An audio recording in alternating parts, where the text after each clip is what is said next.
Thanks for visiting the patient and the weather today. I'm meteorologist Al Peterlin.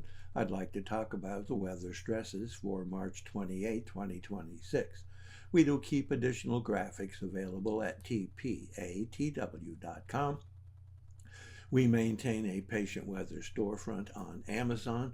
Amazon purchases made through our patient weather storefront support the activities of patient weather. Looking at the surface map for Saturday, does look like high pressure fully in charge coast to coast. There is one small frontal system trying to develop from Seattle to Bismarck, and there is that lingering cold front hanging about Tampa that will keep showers over central and southern Florida. Looking at our vitality index, you can see that we're basically focusing on the plains, the northern plains, northern Rockies, and we're looking at the southeast, but staying all the way up to the coastal areas from Florida to Maine.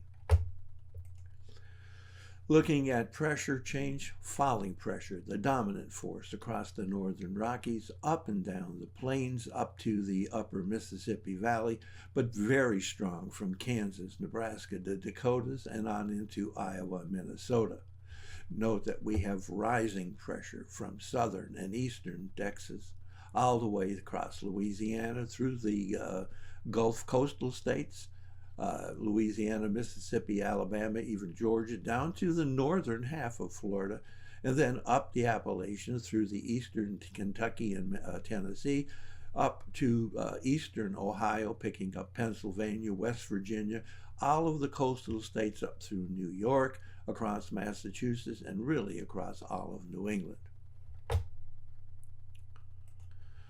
Looking at temperature change, again, quite dramatic. Although temperatures will remain warm, especially warm here in the Southwest, you'll see we have significant warming going up the plains across Kansas, all the way to the Dakotas and into Iowa, Minnesota, and the Great Lakes. But note the cool down from southern and eastern Texas across the Gulf states and all the way up through the Carolinas. Dew point temperature change will mimic very much that, but you can see we do have some increasing humidity or dew point temperatures all the way up through the Rockies and into Oregon, and up especially into Arizona and New Mexico. Looking at the change in oxygen availability, you'll see we have a bit of a migraine stress along coastal California, along coastal Oregon and Washington, and a little bit trying to sneak up here into southeastern Arizona.